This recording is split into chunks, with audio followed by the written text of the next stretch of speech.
Salut. C'est encore RCGA 68 pour le passage au brushless du petit cornichon. Le petit cornichon passe au brushless avec son Emax et aussi avec la X4 Rally de chez Obiwin. Obiwin, pardon. Je dis des bêtises. La RZ4 de chez Obi King qui a fait un paquet d'heures. Et la voiture est toujours nickel, hormis un tout petit caillou qui est allé manger une petite dent de la couronne, mais qui n'empêche pas le véhicule de fonctionner, hein, juste un petit bruit un peu plus aigu à l'accélération, sans plus. Les roulements sont toujours bons, les noix de cardan ne sont pas usées, il a dû passer 15 ou 20 packs maintenant sur la machine. Les courroies toujours nickel. Ce qui est très rigolo de cette machine, comme dit, c'est qu'il n'y a ni sauve-cerveau, ni différentiel, ni roue libre avant. Pourtant, ça fonctionne parfaitement. On n'a aucun souci. Avec un tout petit cerveau récupéré d'une Losi, c'est un 5 kg métal. Fonctionne à merveille. Une petite boîte radio style Traxxas, récupérée chez un petit fabricant chinois qui fait ces petites boîtes transparentes pour qu'on puisse les peindre à la sauce on veut. Le combo brochette du Slash 2VD.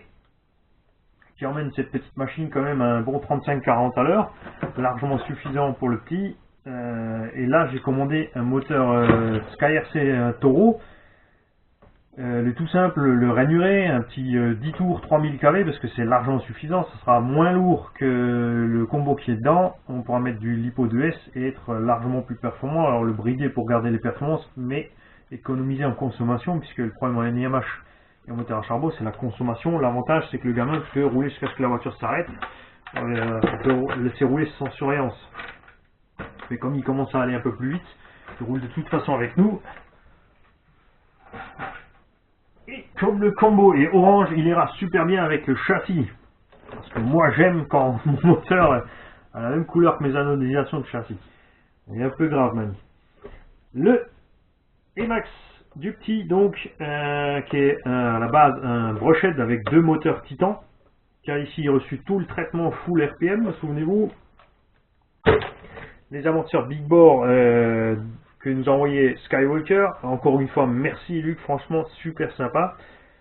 J'ai équipé l'engin de 8 ressorts arrière de Slash GTR les plus durs qu'on trouve, j'ai mis de la 400 ou 500 dans les amortisseurs, je m'en souviens plus.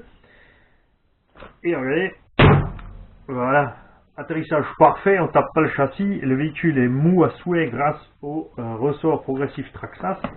Capacité de franchissement, comme l'Anthrax est très étroit et impressionnant en fait.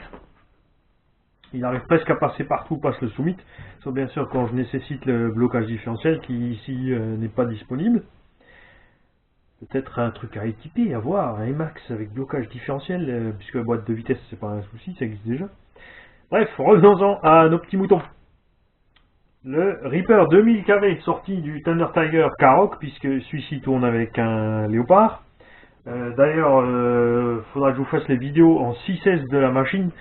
En 6S, cet engin se réveille vraiment avec le différentiel central. C'est absolument génial de piloter ce truc en 6S. Pourquoi j'ai pas mis le gros moteur dans le Summit et le petit moteur là-dedans, tout simplement parce que le Summit j'ai plus besoin d'aller très vite, le petit moteur consomme moins et par contre le petit cornichon il a envie d'aller un peu plus vite, alors on va le faire tourner évidemment en 4S. Je me pose la question si je vais pas enfin une fois tester les lithium fer, très pratique aussi pour les jeunes puisque tout comme les NIMH, les lithium fer on peut les laisser se vider totalement, donc pas besoin de coupure lipo, pas besoin de faire gaffe.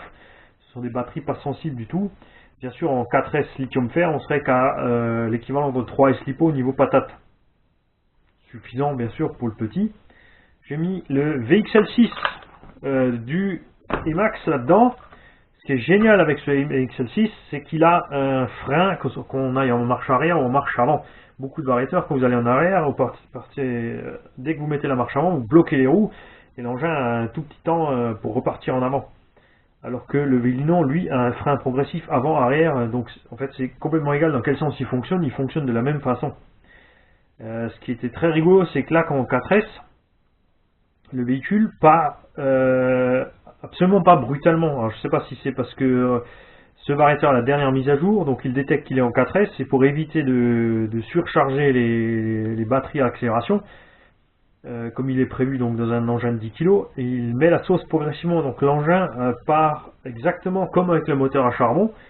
La seule différence après, c'est qu'il continue à accélérer au-delà pour atteindre une vitesse tout à fait convenable et normale avec un moteur brushless par rapport au pauvre moteur à charbon.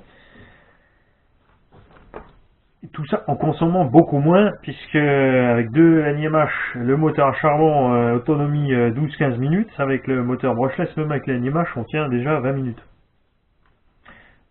Comme quoi, il faut vivre avec son temps.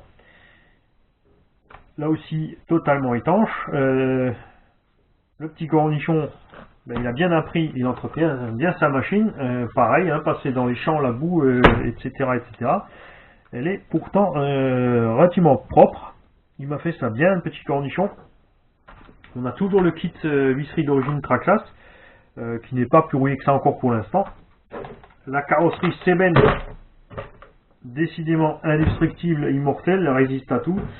Il nous a pris des sacrées gamelles, elle s'est pliée, on le voit ici, dans tous les sens, et pourtant on n'a pas la moindre rupture ni rien, malgré que les températures sont descendues chez nous ici déjà sous les 5 degrés.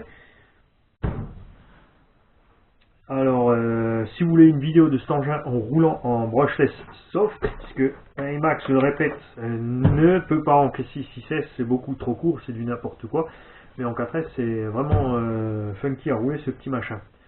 Même sur le goudron ça tient super bien. Alors à bientôt pour une vidéo pour ceux qui en veulent.